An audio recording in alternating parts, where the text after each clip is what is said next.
We need an intro, Riley. What's the intro? I don't know what the intro is. Tech news! So the big news so far this week has been the new Apple silicon chips announced at yesterday's Apple event.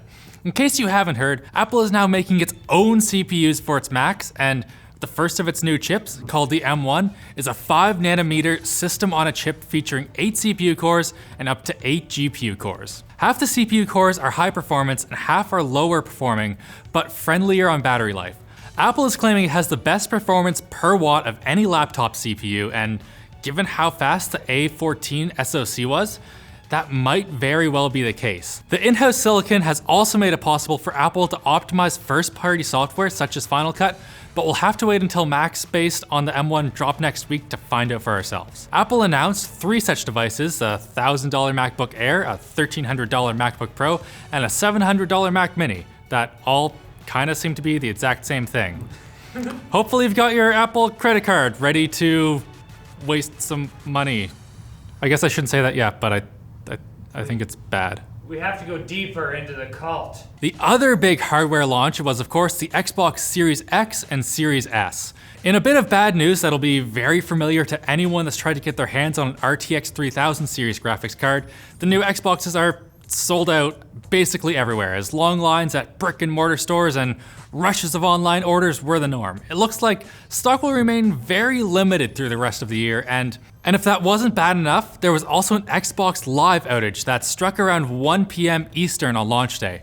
Wait, I was so confused last night because I was playing Sea of Thieves and there was just suddenly no one on there. Now you know. Now I know. You got some tech news. It was only PC people. Microsoft resolved the issue within a couple of hours, though that combined with the stock shortages made it a bit of a disappointing Tuesday for a lot of Xbox fans. I missed the good old days before order bots and multi-gigabyte downloads ruined console launches. Back in my day, the consoles you played in the 1900s. I can't wait to water cool it. So far, most self-driving cars can steer, accelerate, brake, and even park for you, but the driver still has to monitor what's going on at all times to be ready to take over if an unexpected situation pops up. However, Honda thinks... Geez, you scared me. However, Honda thinks it's ready to take the next step forward as the Japanese auto giant has announced it should be rolling out a car with level 3 automation before the end of March next year, meaning that the driver can do something else during the ride and will have more time to intervene if the car requests it. The vehicle will be an updated Legend sedan, and it appears that the rollout will be Japan only for now after getting approval from the Japanese government. Of course, seeing how Canada misses out on everything cool, maybe we'll be seeing it here in like 15 years. We'll get it just before we die. Yay.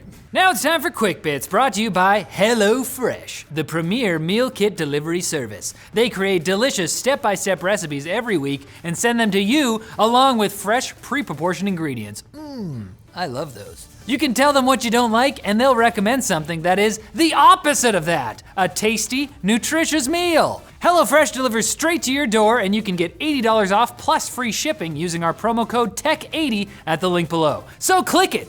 It's got nutrients. Now for the quick bits. Are you okay? I'm actually fine, yeah. You know that Apple M1 chip we were just talking about?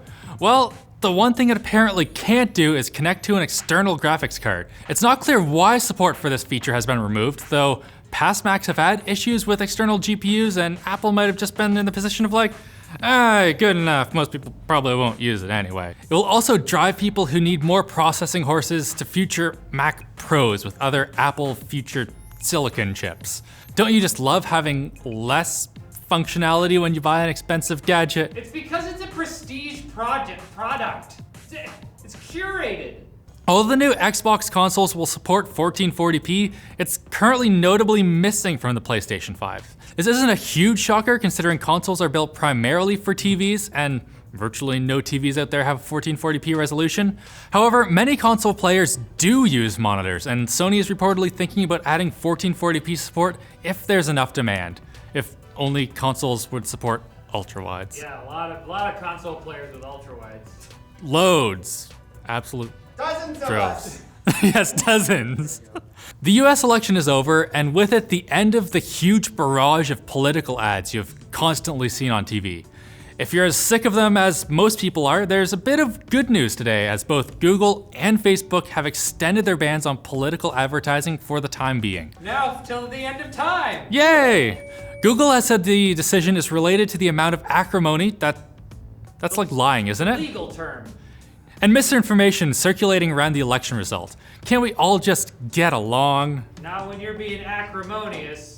Nanoleaf, the company that makes those colored light panels for your gaming den, is about to launch a competitor to Philips Hue called Essentials, featuring colored bulbs and light strips. It works with thread mesh devices, so you won't need a separate bridge to control them.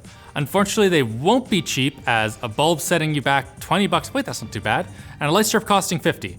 Hopefully competition will cause a drop in prices, but you also can always throw in some colored film over your plain old desktop lamp if not. Or some food coloring.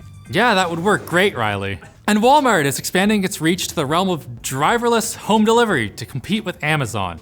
In partnership with General Motors, the retail giant is going to be testing some autonomous driving in Scottsdale, Arizona, starting next week. It's pretty cool news for the folks out there, but I wonder if they'll miss hanging out with the people of Walmart. What's that mean? You know, the people of Walmart. That's our show for today. Come back on Friday for more tech news for the low price of your time. Wait, this show's free? No, yes, but I don't know what I'm doing. Let's leave.